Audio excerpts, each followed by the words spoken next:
Good evening. I want to thank everyone for joining us tonight. I know we still have some people that are probably logging on. So before we begin, I want to start with a few housekeeping items. So first of all, there is on the YouTube link, there is a link to a question form that if during the presentation tonight that you have any questions that you can fill out that form and submit. And we have people who are watching that can give us information on that. The form is also on the district website. And in addition, the link was emailed to all families in the district today. Secondly, last Friday in the initial letter that went out from the district that I sent out had an intent form that we asked parents to fill out, which I know a lot of families were kind of waiting on the information that was given tonight. So if you, at the end of this presentation tonight, haven't yet filled out the intent form, make sure that you do so. Again, the link to that intent form is at the bottom of the YouTube page. It was also emailed last Thursday in a letter from me, and that also can be found on the district webpage. For both of those things, if you're on the YouTube link and you can't see it, just hit the button where it says show more and it should show up. In addition, one of the things that we're going to share tonight is our responsible reopening draft document. And if you have not seen that yet, again, that is on our website. So if you just log on, you're going to get a pop-up, and pretty much all of these things that we just talked about will be on the pop-up when you log into the district website tonight. So we got a lot to cover. I want to start first just briefly. I think we all just got done watching the governor's press conference. We weren't really sure what he was going to present tonight, but I want to talk about a couple things that he mentioned. One of the quotes he says that we have the power to change the future and where we're going as a state with regards to this virus. And part of our plan tonight and what we talk about and the decisions that we make, how we as a district are going to do our part to have some of that power in changing the future and what this looks like. In addition, he made the comment that we need to sacrifice now so that our kids can be in school in the fall. So all of our planning that we are doing right now, obviously, is with full intentions of having our kids back. And the only way that we know we're going to have kids back is if we are able to slow the spread of this virus. Partially, too, please note that the planning that we've been doing for the last month has really all been on the guidance from the governor that he just presented to us 2 weeks ago. So there were a couple things tonight that he mentioned that are a little different from the guidance that he presented to us 2 weeks ago. So everything that we have tonight obviously is as good as the information that we have right now today as of July 15th. And some of that could change as quickly as tomorrow. And if and when that does, we'll make sure that we share that information with all of our families. So with that being said, I want to start, and I'm going to ask Mr. Draves to talk a little bit about the responsible reopening draft plan. Thank you, Mrs. Wheeler. My name's Mr. Draves, Mike Draves. I'm the Assistant Superintendent of Schools, and Tracy gave me and the charge of running the Operations Committee, really responsible for developing our responsible reopening plan. You know, what at the heart of our plan is flexibility, that we want to try and, we are going to be as successful as Tracy has just mentioned as trying as a society, as a community, as the state of Ohio of lessening the impact of the coronavirus. And so all of our plans we're flexible, and we're trying to change with whatever comes at us with regards to the coronavirus. Really, we've based our operations plan on the governor's recommendations from a couple of weeks ago to make sure that we are assessing symptoms, washing hands and sanitizing, cleaning and sanitizing surfaces, using our physical distancing measures, and wearing face coverings, as he again emphasized this afternoon. So as we go through that, there's a lot of things to think about with operations and how you put those things in our schools and increase our cleaning and make sure kids are wearing face coverings and staff is wearing face coverings. assessing symptoms and how we do that, washing hands continually and cleaning surfaces. Obviously, physical distancing is also very important. And when you have facilities that are already developed, you have a finite amount of space. So you have to try and make that all work together. Been working hand in hand with Rob Verhest, our Director of Maintenance and Custodial Services, Brianna Cates, our Director or Coordinator of Food Service, Becky Elder, who is our Director of Nursing Services, Corky Malika, who is our Director of Busing. And so when you hear those different things, we have to try and make all those 5 guidelines fit within what does that look like on a school bus? What does that look like in a cafeteria? And so when you go to look at this responsible reopening plan, those are the things that we're trying to address within there. At the heart of our work, in the heart of all of the committee's work, and what we've been doing as Berea City Schools, is our goal to provide the best possible education for all of our students during this COVID-19 global pandemic without sacrificing the health and safety of our staff and students. So that's what we continually are going back to and visiting, and that's really, really important to us. So that's what our work is. As we said, this is a draft.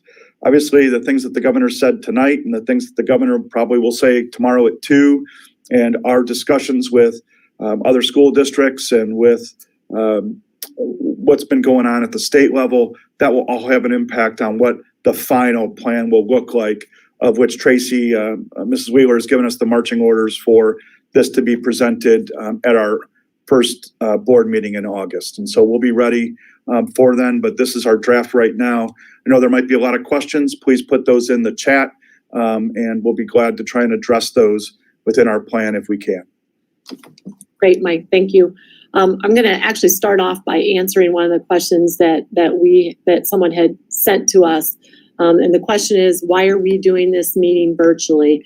If we as a district are looking to bring our kids back in person in the fall, then why aren't we doing this presentation in person?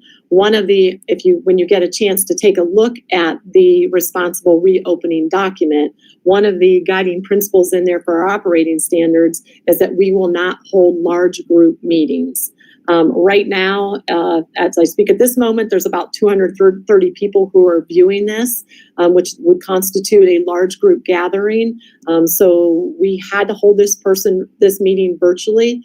That's part of the plan. That's part of the planning, the prep that our administrators and our teams are going to have to do moving forward, of how school's going to look differently in the fall with open house, with parent-teacher conferences, with any kinds of meetings like this, that we won't be able to gather people together in large numbers in a physical setting in which to have a meeting. The question also has come up about board meetings and why we have not had board meetings in person. We would still have to maintain the social distancing, keep those numbers down. With all of our plans right now moving forward is that we will have our board meetings in person, but we may have some obstacles that we face as we try to make that decision as we move forward in August, which is some information I will share here soon. If you also know, if you have that document in front of you now, or if you've looked at it, you'll see if you go to the very last pages, we've already started an FAQ. So when the letter went out last Friday from our board meeting last night, we've had lots of people email us, reach out to us with questions, of all of which we appreciate. We want to hear what people are thinking. And if you have a question, obviously tonight, put it in the form. You have any questions following tonight, you want to email us, reach out to us, it's great. We figure if you are one person who has a question, there's probably someone else who's asking the same question. So we want to make sure that we keep people as informed as possible. One of the things that Mike just talked about, again, and just to reiterate, everything that we've done is we've worked as a team to create our plan. We keep coming back to this goal. Every time we put something in place, we stop, we do a check, we make sure that whatever we're doing, that we are doing what's best, providing the best possible education to all of our students in grades pre-K-12 in our district without sacrificing the health and safety of our students and our staff. So just a couple things, and again, at the board meeting last night, there's already some things in this plan that the board has kind of we've talked with the board about, and that we're going to take back to our committees beginning next Monday. But the Board of Education did approve a change to our existing calendar, which would have moved the first day of school for students to Tuesday, September 8th. Tentatively, kindergarten will start on Wednesday, September 9th, and preschool we also hope to start on September 9th. So the pushback of those days allows us to do some prep with our staff, both academically, curriculum-wise, but also how we need to address the protocols, the new things that we're going to put in place that do deal directly with the health and safety of our students and our staff. One of the things that we talked about with the board last night is doing a possible phase-in of bringing our students back to school. We've got 2 brand new buildings, so we don't know how those buildings work, what the operational functions of those buildings are. So a conversation we had last night that we will bring back to our teams, or whether or not, say on actually September 8th, that maybe that we don't bring the entire district back who is choosing to come back in person, that we do it by grade levels or something like that, just to be able to phase that in so that we can work through our procedures, arrival and dismissal, which are, we've got cleaning protocols that we'll put in place. And how does that look? How's it working with kids wearing masks if we're requiring kids to wear their masks? So those kinds of things that we can kind of problem solve and do with smaller numbers of kids at first, before then we bring all of our kids back at one time. Please know, as a community, that's our plan, to roll all that information out as a final draft, still subject to change, on August 4th to the Board of Education, and then August 5th to our community. So just a piece of, and this was, we put this information in here.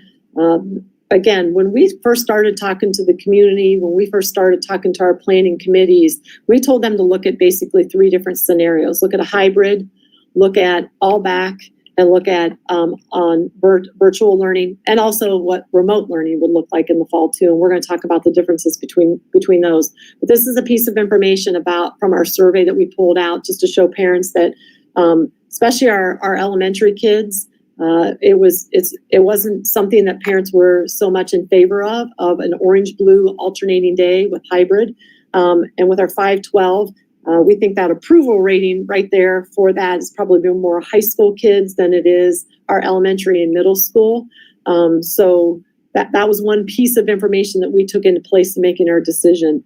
And I'll talk a little bit about why in-person versus hybrid here a little further in the presentation. This is some of the current survey information that we took out. Right prior to this presentation, we updated these numbers. So the intent survey that we asked parents to begin to fill out, these are the initial responses. And again, this is just an intent. We're not asking people to solidify their decisions for the fall until after the final plan is officially rolled out in the beginning of August. So of that survey, 3,800 responses. Again, those are students, and we have about 5,800 students. So we're about 2,000 responses short. And again, this is just for us in planning purposes and how we move forward. So right now, those numbers show about 28% of our families are requesting 100% virtual learning. If that holds true, if it even stays around 25%, that's about 1,700 to 1,800 students out of our student population that would be requesting online virtual learning. So that helps us drive our decisions with staffing, with courses, and things like that as we move forward. So our guiding principles, and we've shared this, there are more to this, but these are the ones that we're just going to focus on tonight. So from the very beginning, one of our most important guiding principles was to be able to provide in-person instruction for all of our students as much as possible. We also wanted to be able to be sure that we gave parents an option. So the 100% virtual option is important for those who may not be comfortable returning to school for any reason, and that could include underlying health conditions or simply that some students prefer virtual versus face-to-face learning. So we thought that was important. We believed it was very important, and again, this was based on the survey information, the feedback that we got from parents in late May, is to have our youngest learners in school as much as possible. Our survey showed that many families were spending a great deal of time with their young learners, and we know how important it is developmentally for those children to be in school. So regardless of how we return on September 8th, we have to be prepared for the reality that we could shut down again, and we would have the need for all of our students to be remote. So the district made a commitment in the end of in June, to purchase additional Chromebooks. So we truly now are a district that K-12, every one of our students will have a Chromebook. And that is important if we go remote, because one of the big issues and big concerns and the feedback that we received from parents were we had kids on different devices at home. So our staff was spending a lot of time problem solving tech issues with parents, but we didn't have kids using all the same device, which did cause a problem for us. So we did make a commitment as a district. We purchased additional Chromebooks. Those will be, kids will have them when they come back in the fall. And if we have to go remote, we will have one for every student so that students and families do not have to share Chromebooks if we were fully remote. So reopening plan considerations. Since a stay-at-home order was put in place on March 13th, it's been a very fluid situation. We were not sure what the governor was going to say tonight, but I will share a little bit about what we think the governor will share tomorrow at 2 o'clock. So again, that we know that as of today, July 15th, and what was presented last night to the board, this could change at any time. But know that we're ready and we're working on this every day. As we progress with testing and learn more about the virus, we know that there's fluidity with the health and safety guidelines. This includes the updates and information that we get from both the Ohio Department of Health and the local Cuyahoga County Board of Health. We've been very proactive in preparing for the return to school as we started back in May, late May and June, purchasing disposable masks, purchasing gloves, large quantities of hand sanitizer and cleaning supplies, because we knew supply and demand was going to be an issue the closer that we got to school. So we wanted to be prepared. So we will continue to be proactive of ensuring that we have the resources that we need to safely reopen our schools in the fall. So how did we get here? So these decisions that were were not done without the input of a lot of different people. So obviously we have surveyed families several times. We have surveyed and talked to our staff on multiple occasions. We created and formed a district committee. That district committee is made up of our executive team, which is all of our district directors, Mr. Draves and myself. We appointed subcommittee chairs. We had a board member, Mrs. Chapman was part of our committee, and then we also had our union leadership involved in the district at the district committee level.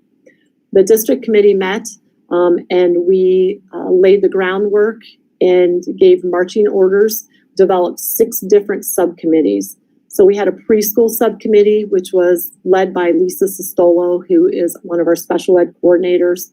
Our elementary subcommittee was led by Katie Rowland, the principal at Big Creek. Our middle school subcommittee was led by Mr. DeSenza, who's the middle school principal. Our high school subcommittee was led by Mark Smithberger, who's our high school principal. The virtual learning subcommittee was led by Vicki Turner, who's our director of instructional technology. And then, as Mr. Draves said, he was the lead person for the subcommittee for our operations committee. Each of these committees too then, so they worked, but they have a lot more work to do, so we're not done. And up to this point, each of those committees, they were asked to include administration, staff, both regular ed and special ed staff on those committees, parents, and then where possible, we also asked them to include students, because again, we need to hear the student voice about how we did in the spring and what we need to do as we prepare and move forward in the fall and how we get better. So our plan, in addition, we all, our administrators, we have teachers that have been on weekly Zoom meetings at the state level. We spent a significant amount of time listening to the governor, reading up on the latest research from leading experts in the field, and reviewing the guidance from the Ohio Department of Education. I'll give you just an idea of some of the things that I've been involved in personally. I have been for weeks in conversations with some of our neighboring districts. One of those groups is I have constant conversation with the superintendents from Brunswick, Strongsville, North Royalton, and Brecksville. We're always constantly talking about what are you doing, what's your plan, problem solving together. I meet weekly with a group of superintendents from Cuyahoga County that are Educational Service Center host. And those meetings, it's a standing meeting every Friday at 11:30. And we've had those meetings starting since May. So every week we meet with that group, and I'll tell you why that group's important here in a minute. We've also started another small group of conversations with superintendents through who belong to the Southwest Conference and some of our West Side schools, Bay Village, Rocky River, and things like that. So one of the things I want to say, and you know, people on social media are like, you know, so-and-so's released their plan and so-and-so's doing this and so-and-so's doing that. I can assure you, and all of those conversations, that we know very clearly that no one plan is exactly the same. And none of those plans are exactly the same for all kinds of different reasons. So, you know, when we start comparing our plan to a plan of another district, please know that not everything is equal when we go into making those decisions about maybe why our plan looks different than someone else's. So many of you have seen this COVID-19 risk level guideline for the public. And this is one of those documents that is really driving a lot of our conversation with the superintendents in Cuyahoga County. So if you go and you review the map of where we stand, obviously the map of Ohio is broken into counties and they're all color coded. And currently right now, Cuyahoga County is red. But if you click on that map and you take a look at it, we're red, but we have an asterisk. And what that asterisk means is right now, we have enough of the risk factors that would actually put us at a level 4 or a purple public emergency level. So the guidance that we have gotten from the Board of Health is that the way that's going to operate is if us being red right now, that asterisk will stay for 2 weeks because they want to see what changes in a 2-week period before they actually change you to that purple level. So you have to keep at least 6 of the 7 risk factors up to 2 weeks before they will switch you. Instead of just switching to purple and then knowing within a week, well, those risk factors have been reduced and then we would go back to red. So how does that affect us as a school? And I truly think this is the information, some of the discussion that the governor is going to have tomorrow at his press conference. And I don't know if it's true or not, but I've been good at guessing. We've been good at guessing it sometimes, and then sometimes we know that announcement is delayed. But from everything that we hear, within the next several days, Cuyahoga County will be purple. And again, by looking at the chart, that's severe. That we are now experiencing as a county severe exposure and severe spread. And the guidance on here, the only guidance that's given so far is that we would only leave our homes for supplies and services and follow all current health orders. So we're anticipating the real potential tomorrow that the governor will actually be announcing that we are going to be a purple county and then what those actual health orders will be. So a couple of things that we've talked about as a group of county superintendents and even Southwest Conference superintendents. One, right now, how does that affect us as purple as a school district right now is that we have athletics. Our athletic teams are training. So if and when our county would turn purple, all athletic trainings would stop. And the only other things that we have going on is we have our extended school year that we have to look at. And then in our district itself, we have our 12-month employees back. So we're not sure what the guidance will be with the adults, but we're pretty certain we are agreeing with our kids that we will suspend all activities for our students right now, as long as we remain in that purple level. The question is then too, is how does that affect us when we are in school? So the other conversation that superintendents are having, and we feel very strongly about, is that if we are in a level 4 public emergency, purple level, that our schools would be remote. So I want to talk about that and what that looks like throughout the rest of the presentation. So that's why partially some of this is we have to wait. It's a wait and see, and to hear what kind of guidance that we're going to get from our health officials as we move forward. Okay, so I'm gonna just take 1 second here and look at questions that I may answer right now or I may answer at the end. Okay, so I've got a couple right now that I'm gonna hold on to probably closer to the end. One of the things that we did not include in the letter last week, and we were purposeful in doing that, we were expecting guidance from the Ohio Department of Education that might change the restrictions on the preschool guidance. We did not get that. So we're going to give you the guidance that we have as of today and as of yesterday with preschool. We've all been waiting on this, and we know families are waiting on this. So as it stands right now, preschool has to operate in accordance with the guidance that was issued earlier this summer for child care programs. So what that means is the student-teacher ratio or child-teacher ratio in a daycare is 1 adult to every 9 children. And our preschools are not set up and designed that way. So if class ratio still stays 1 teacher to 9 students, then there could be some adjustments that we have to make. So for those people who have already signed up for preschool, there will be a survey that's sent out by July 17th to assess how many parents will still plan to send their children to preschool in the fall. So if you're a preschool parent watching, again, watch for that survey.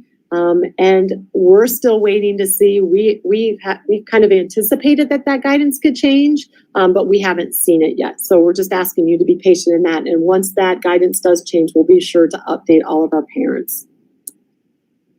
So our in-person instruction. So obviously we have narrowed it down to 2 plans. So what we're saying is we're either all in or we're all out. And part of us putting that intent survey out there also too is we know, so let me start over. So bringing all students back 5 days a week, except for those families that choose 100% virtual online instruction. So as of right now, but again, I'm leaving this information as we presented it last night to the board, but I will also share with you the conversation that we had with the board last night. So we have basically 2 requirements from the governor and from the Cuyahoga County Board of Health. The Cuyahoga County Board of Health will not approve our plan, but they have 2 requirements for us. Number 1 is that we have to have a plan, and number 2 is that all staff are required to wear a face covering. So staff has to wear face covering. Initially, what we proposed to the board was that students in grades 3 through 12 would be required to wear a face covering, and then it would be strongly recommended that our students in K2 wear a face covering, but not required. So there was some discussion about that last night. Our Board of Education has asked us to revisit that. We had a meeting this morning with our staff, and our staff shared some questions, comments, and concerns about that. So when we start to meet up again next week with our committees, that will be one of the conversations that we have. But by August 5th, that information will be finalized. So there is a possibility that we will have some kind of a requirement for students in K2. So again, sharing the information tonight. So when you fill out that intent survey, knowing that there is a possibility that our K students could be required to wear some kind of a face covering. So the issue of social distancing. So there's been a lot out there, and this even goes back to the governor When the governor released the guidelines, in including, again, the only thing that the governor required is that staff wear face coverings. Everything else everything else that he presented, they were just recommendations that we should consider when we create our plans. So we actually we did a study, and we've broken down every one of our classrooms. How many kids can we get in a classroom if we don't go below 3 feet of distancing between desks, and requiring our students and our staff to wear a face covering, and make sure that we have hand washing procedures in place, and hand sanitizing and cleaning protocols in place. So with all of those different things, we feel comfortable bringing our kids back with 6 feet of social distancing everywhere we can, but no less than 3 feet in certain situations. So again, this is just information about the color-coded system, reiterating the fact that you're going to see different districts also use that color-coded system to drive all of their different academic decisions. And I'm going to actually talk a little bit about why hybrid, or why in-person and not hybrid. So we did look at those May results from our families. Families, they're, again, that it's kind of split whether a family's wanted that orange and blue schedule or not, or come back in person. There have been a lot of different changes in daycare, and how those changes in daycare are also problematic for working families who are in need of childcare. So we don't believe with a blended schedule or an orange-blue schedule that would be sustainable for working families. So the Cuyahoga County Board of Health has told us again that they will not approve the district's plan for return to school, but they did acknowledge that we realistically cannot space our students 6 feet apart. That has been recommended, and that they do support the 3 feet of social distancing as long as all of the other preventative measures have been put in place, of the things that I just said: face coverings for students and staff, use of hand sanitizer, hand washing, additional hand washing stations, frequent cleaning, limiting movements of students as much as possible. So let me go to this next slide. So a lot of what we have in here, we've pulled out. So again, in that responsible reopening document, you're going to find more detail about a lot of these things. So I'm going to let Mr. Draves talk about what's on here for a second. Thanks, Tracy. All students every day, as we said, the physical distancing requirement, 3 feet will be the minimum. We always want to try to be achieving the 6 feet standard whenever possible. As she noted there, all of our staff are going to be required to wear face coverings, and grades 3 through 12, as of right now, remember this is a draft document, I'm actually working on a face covering board policy that'll be presented in early August to the school board, and this is subject to change. I wouldn't expect it to get less stringent. I would expect it to become perhaps more stringent. And remember, when we say face covering, that could involve a face shield or a face mask. So it could be either one of those. Pre-K through 2, we say here, highly recommended, and the board brought that up last night, and we're going to revisit that topic. Our director of maintenance, Rob Verhust, has already shifted the custodial staff to have more custodians on first shift and second, to be able to make sure that we're deep cleaning at night, and that we have people going around and cleaning and sanitizing commonly touched surfaces, doorknobs, door handles, etc. We will have hand sanitation stations throughout our building, and many of our classrooms, especially with our new buildings, have sinks right in the rooms, and so hand washing will be emphasized. As of right now, the most latest guidance we have, 2 seats per bus, but that will be with required masks. We will not have visitors or volunteers. So school is, as Mrs. Wheeler has said, school is going to look different. Our goal is to try and get everyone into school 5 days a week, but we cannot sacrifice the health and safety of our students and staff. One-way hallways when possible. We're going to limit transitions and movement. So the typical schedules that you may have been used to in, let's say, the secondary level with middle school and high school may not look exactly the same because we want to try and limit kids in the hallways. And so we're looking at cohorts of students. How do we move kids of students without running into each other?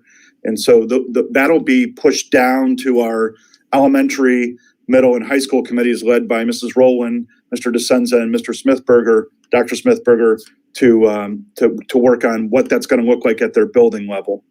We will be delivering, as of our latest guidance is, we'll be delivering our breakfast and lunches to the classrooms.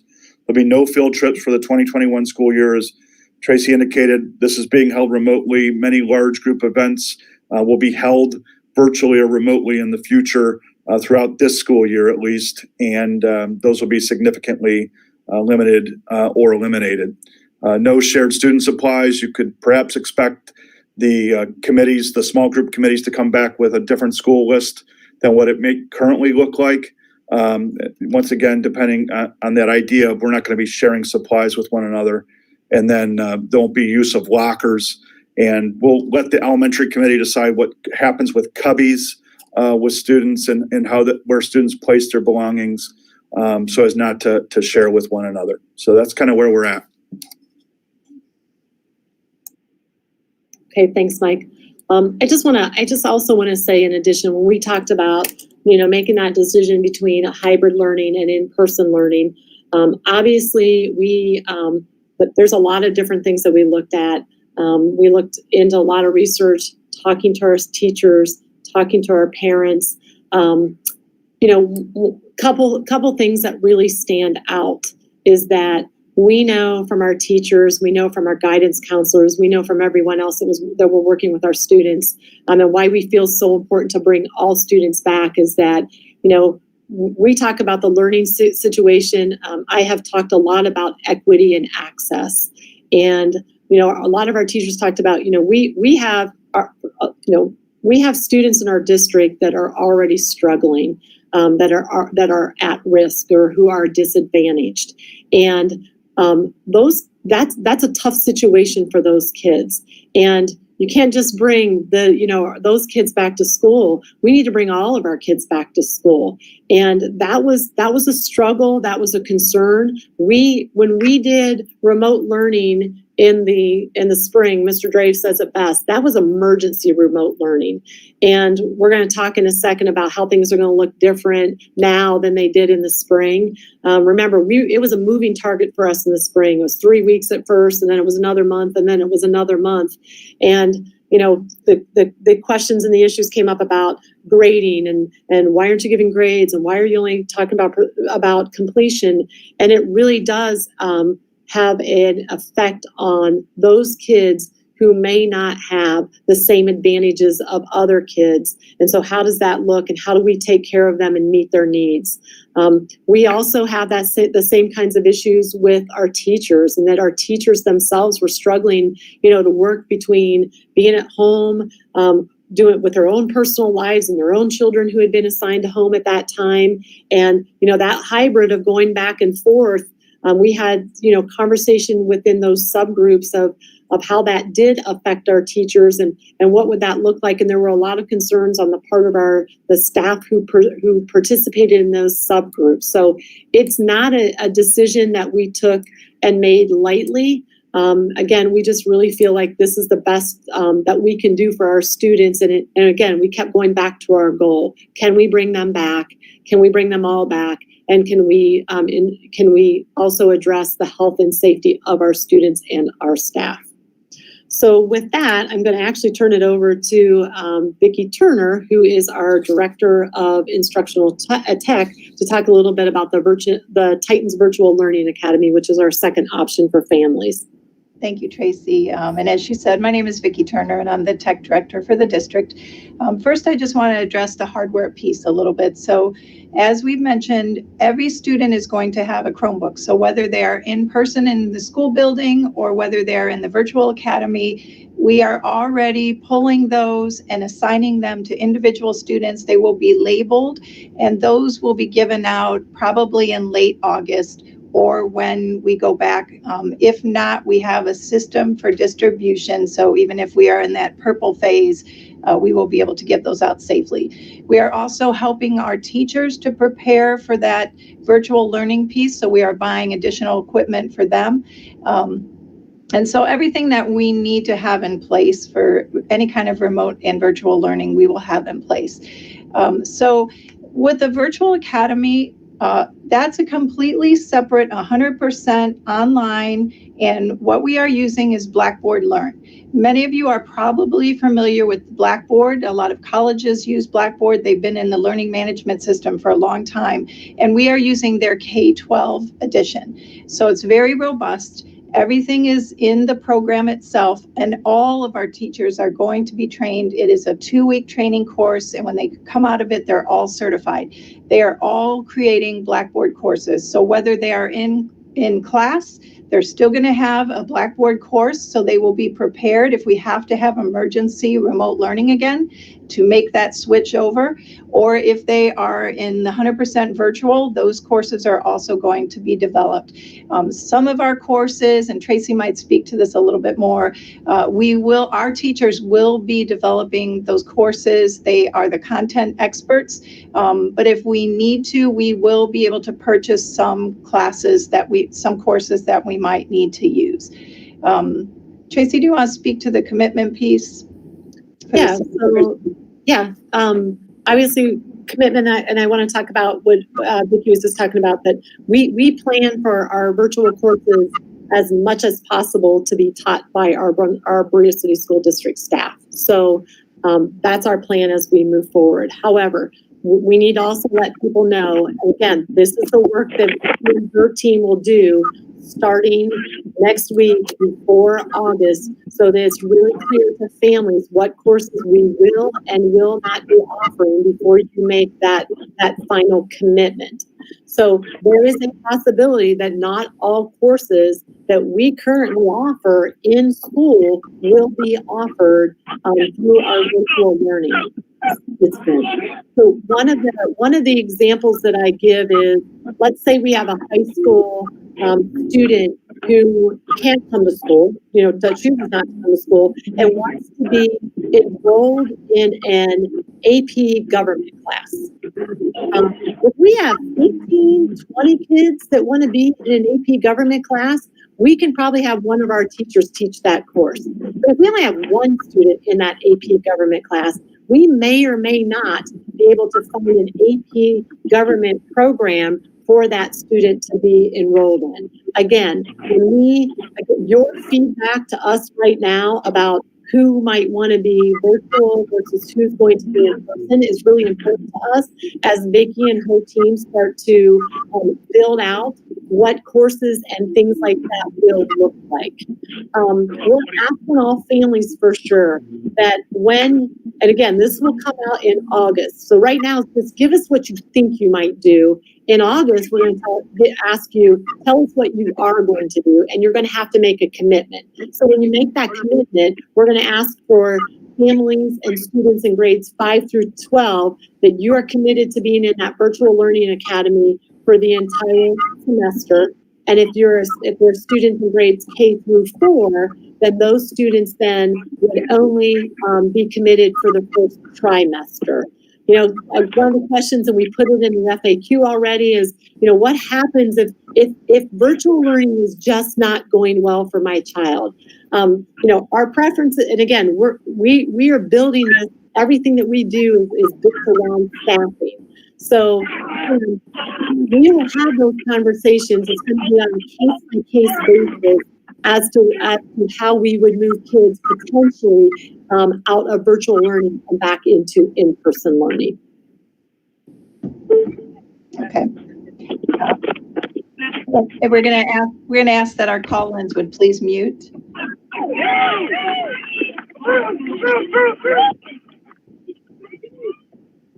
Okay, so looking at the 100% virtual learning classes, as I said, we are going to be using Blackboard Learn.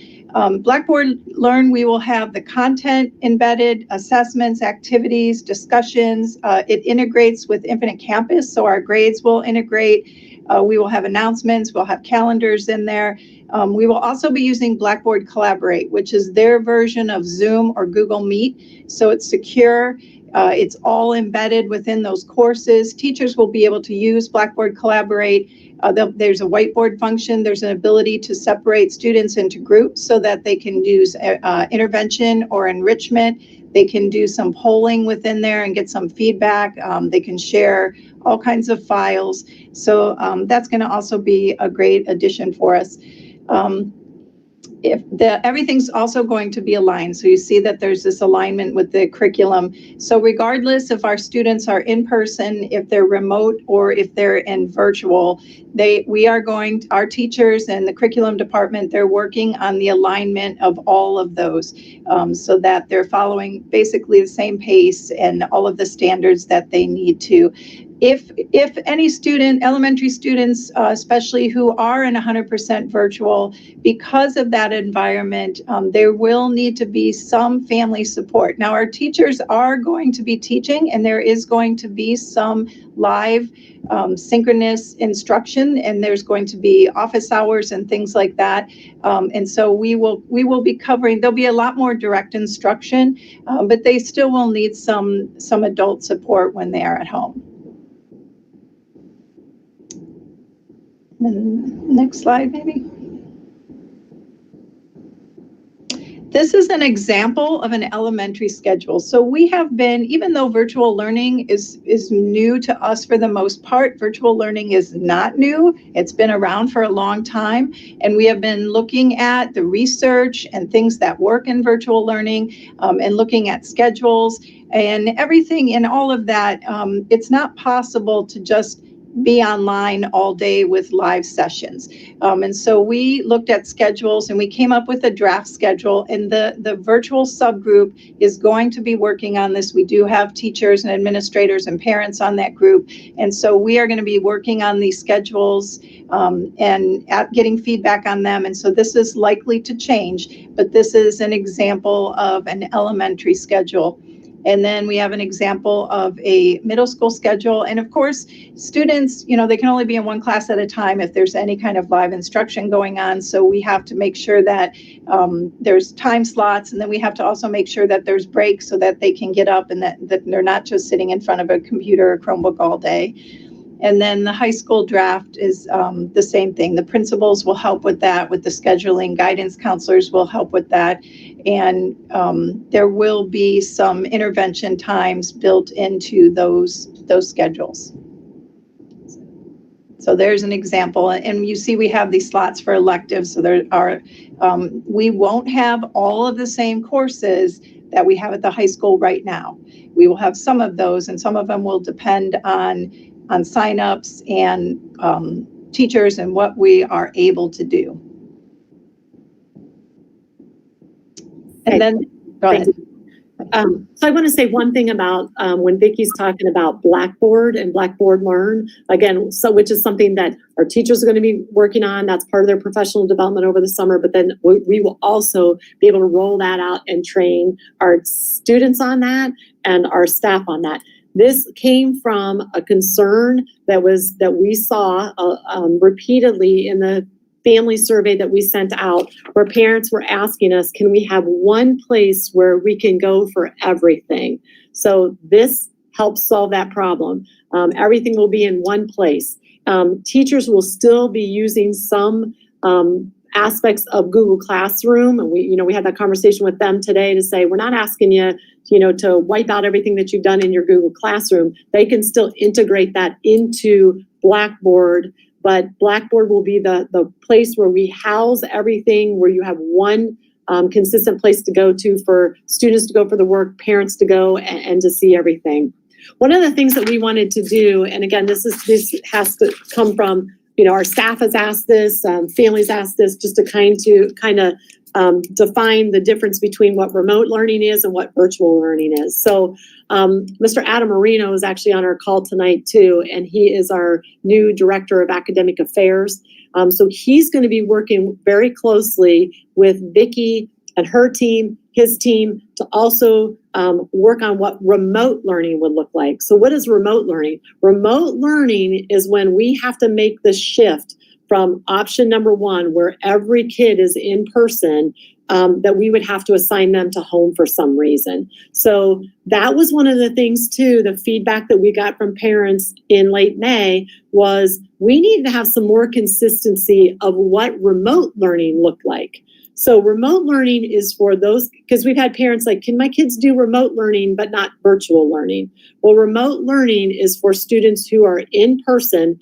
And, if our county turns purple and we have to go home, all of our students that were in person will now be in remote learning. And there will be a structure that is created for that, for elementary, for middle school, for high school, that Mr. Marino and his team, along with Vicki's team, will also work on. Virtual learning, kids are always online. They stay virtual all the time. Remote will go back and forth between online learning and in-person learning if the need arises. So that was one of the kind of questions that we wanted to make sure that we clarified for families and staff. So a couple things, and again, these were the questions that people had asked, like, so what's the difference? What's going to look different in the fall than what looked different in the spring? And again, I keep going back to what Mr. Drave says of, we were in emergency remote learning in the spring. We made commitments to the community, to the board, that we would do professional development with our staff over the summer, again, with the purchase of Blackboard Learn, that we were going to build a more robust learning environment for our students. People asked about the grades. And again, we will, because of the way that we're going to structure things differently this time, we will change what grading looks like. So it won't be a pass-fail where we just provide feedback on students' work just for their completion. And again, this goes back to in the spring, we still kept going back to the issue of equity and access. Not all of our students had access. Not all of our families had multiple devices in their homes. And that was really important to us. All students are going to be responsible for taking part. There will be an attendance feature, and we have a question that I'll talk about too here in a second with regards to attendance as we move forward. So as Vicki has said, that online learning, feedback from our families was, we need teachers to teach, and our teachers were teaching. But our focus also, again, I think I had said earlier, is we were really concerned about, our teachers were genuinely concerned about their students. And so when our students weren't logging on to Google Classroom, we were following up. We had our high school administration going door to door, knocking on doors, checking on kids like, hey, you haven't been on your Google Classroom? Like, yeah, no, I haven't. Or no, I haven't because we don't have enough devices in our family. Or no, I haven't because we don't have access to the internet.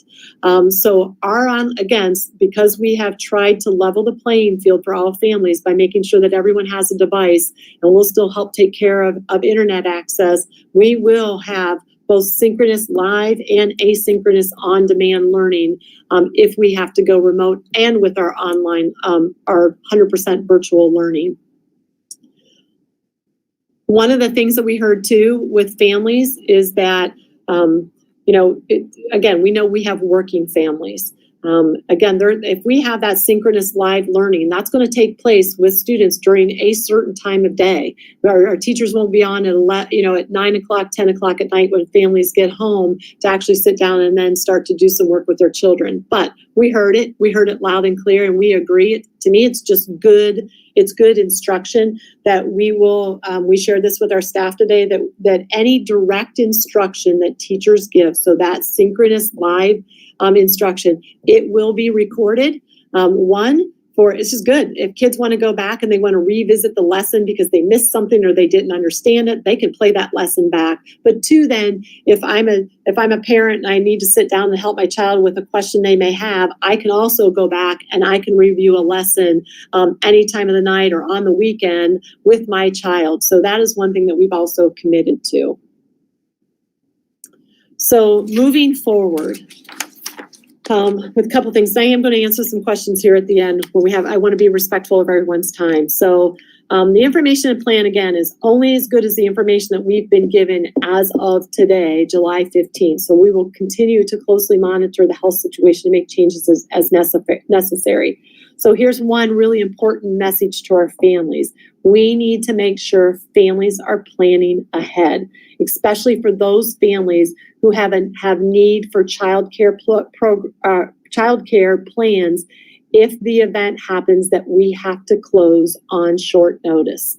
Again, if we go from red to purple, we're closing, but we'll have a little bit of lead time. The way the system is set up right now, that we would have that 2-week period to know that we're moving towards purple. The other things that we talked about too is that, Cuyahoga County, obviously as a whole, if they turn purple, we would shut down. But if Cuyahoga County's red and the Board of Health comes in and we don't, so people know too, we don't have access as a school district to specific numbers of how the risk factors are affecting our 3 communities. We don't have that. So we rely on the information that we're given from the Board of Health. So the Board of Health may be gathering information and data and say, oh my gosh, Berea, Middleburg, or Brook Park, they're a hot spot right now. The rest of the county looks good, but we need to shut down the district. We need to share this with the district. The district really needs to shut down.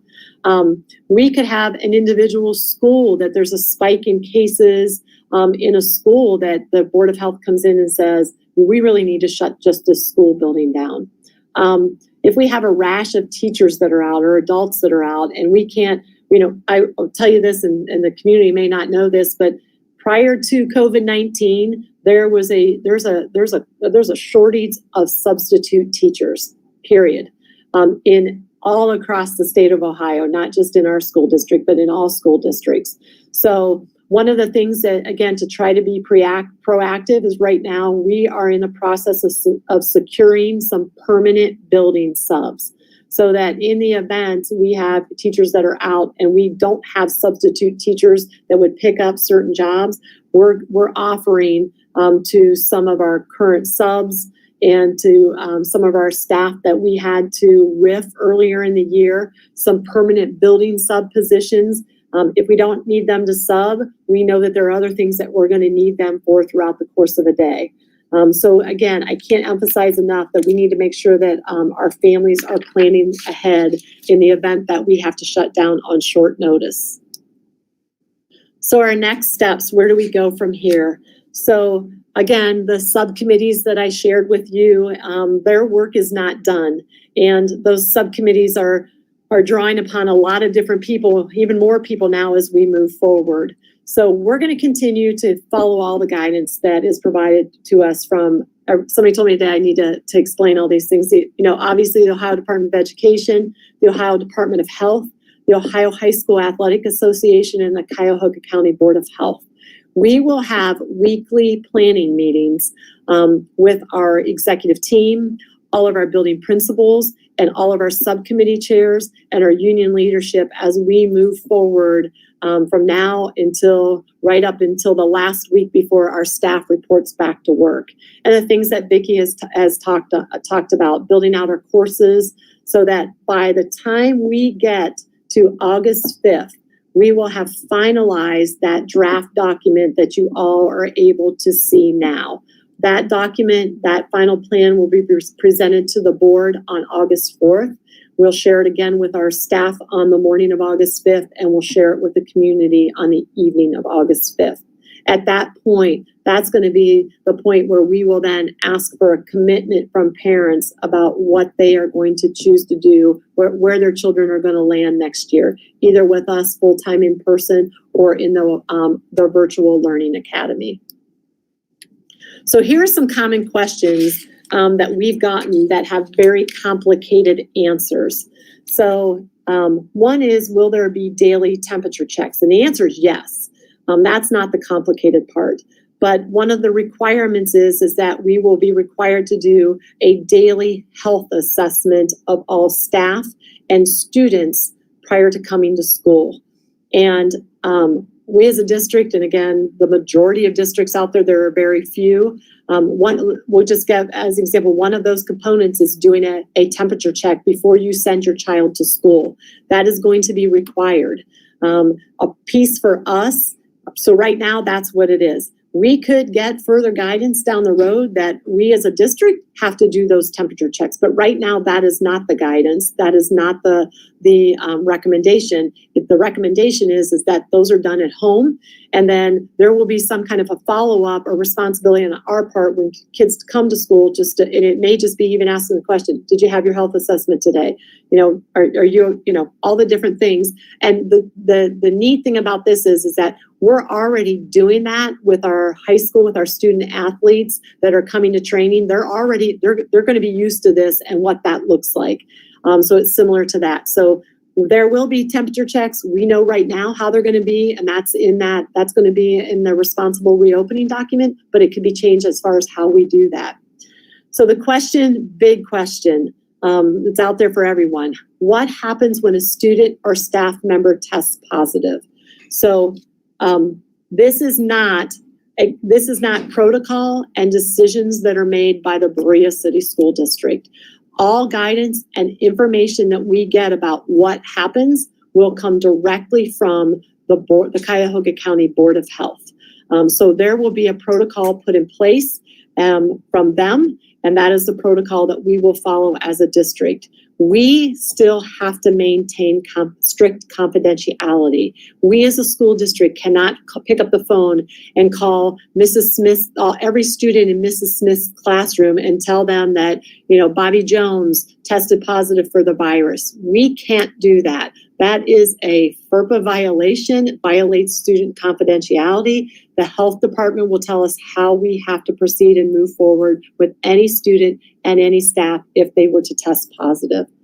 Big question out there is, what about attendance policies? So attendance policies changed a couple years ago with the passage of House Bill 410 that specifically addresses attendance requirements in schools. We switched from days to hours. We have to identify chronic absenteeism, and we also have to document habitual absenteeism. And parts and pieces of that then include if we have to do an attendance intervention plan with students. As of right now, we have no indication, no guidance that any of that would change. And really what that falls back to is parents getting the letters when your children have reached a certain level. And that's something that we have to do as a district, is do a better job of explaining those letters to families, because if children are out sick, for an excessive amount of time, you're going to get a letter. And it's not just us sending you a letter. It is a requirement. It is a legal requirement by the state of Ohio that we send those letters. So we will do a better job in our communication, putting that out there to families. Families look at that's a threatening and intimidating letter, which our number one goal is having kids in school. And that's basically what the letter says, like, you need to make sure your child's in school. So we'll do a really good job of educating our families on that. And if anything changes with that policy, any changes to House Bill 410, we will make sure that we share that with our community. Question about, will there be state mandated assessments? As of right now, the answer is yes. We do not have any additional guidance otherwise from the Ohio Department of Education. If you ask me personally, do I think that will change? If we're still in the state that we're in right now, listening to the governor today, school will not look the same this year as it has in years past. And if it doesn't look the same, and we have kids out as much as they were last year at the end of the year, and we're in remote learning, can we truly assess our kids with the state tests? I don't think we can. But again, that's not my decision to make. We will wait on further guidance from the Ohio Department of Education. Another question on here is, we've asked, will there be before and after extended care? I meet tomorrow with Mrs. Galbincia, who oversees that program. We're not sure yet. If we have to follow the guidance, the daycare guidance, we do not believe that that is sustainable and that we'll be able to do that. And we know that many of our families need and take advantage of that program. So when we make that decision, we will get that out as quickly as possible to families, so those families who have needed it in the past can go ahead and start planning for that. So I meet with her tomorrow. There's still some guidance on the state that we're waiting on, but we're hoping that we can start to make that decision and move fast as quickly as we can. I want to answer just a couple. I'm going to give you another complicated answer. Or a question that we're not 100% able to answer. There's a big question out there from parents about whether or not we're going to have band or choir next year. So we are still waiting. I may have a little bit of guidance that came late today in an email, so haven't looked at that yet. So we're waiting on the guidance from OMEA. There's some testing and research being done out there right now that will provide us the guidance that we need for band, marching band, and for choir. So we're on it, but there's some serious concerns with how there's the spray. So we're waiting to get that guidance before we move forward, and as well as many school districts out there right now. Someone has asked if your child is virtual, can they still participate in sports? And the answer is yes. If you're 100% in the Titans Virtual Learning Academy, you are still a student in this district. So as long as you're still a student in this district enrolled in the Berea City School District, you still have all opportunities to, if we bring back the in-person, do I still see us have PE? Yes. Will PE look different? Yes. Will we still have art? Yes. Will art look different? Yes. Some of the specials and things like that at the high school, again, for virtual, as we said, might look different. So again, as we start to roll those things out by August, we'll have a clear picture of that, where then families can make good decisions about how they want to move forward.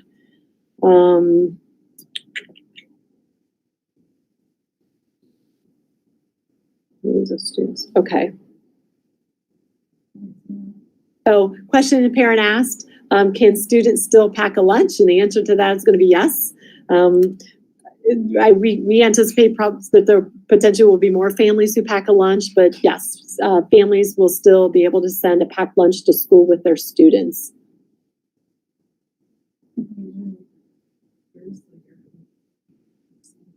Okay, there's a question, and it's actually a great question that you're asking tonight, that our teachers asked today, is will a teacher be an in-person teacher only, a virtual learning teacher only, or could they be both? Yes, and we don't have the full answer to that. Again, that will be based on the information that we currently have, looking at where we're going to need staff. As much as we can, we would like to separate the two. We may have a teacher who says, yeah, like I want to teach one course of virtual in the Virtual Learning Academy, and then, I want to be in person the rest of the time. We may have some people, then we have a process that we'll go through, that we may have some people say, I want to teach 100% virtual online.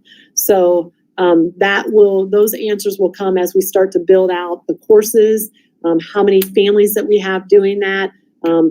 Again, when we pull those virtual students out of our rosters in all of our buildings, we're going to have to look at that, what that looks like, and what adjustments that we're going to make. So those are all great questions. Okay, question about Polaris. And again, when you go to visit the responsible reopening document, there's the FAQ in the back, and some of the questions that are already asked, the answers, we've already put those questions and answers in there. But there was a question about Polaris. I actually met with Polaris the other day, and Polaris is, again, they'll roll their plan. Polaris has to have to put the same health and safety precautions in place that we do. And I know that some people have concerns that, well, if our kids go to Polaris, then they're interacting with students from other high schools, and that's true. But that's true, but also know that the health and safety precautions will also be in place at Polaris. And Polaris will also roll out their plan to families here in the near future.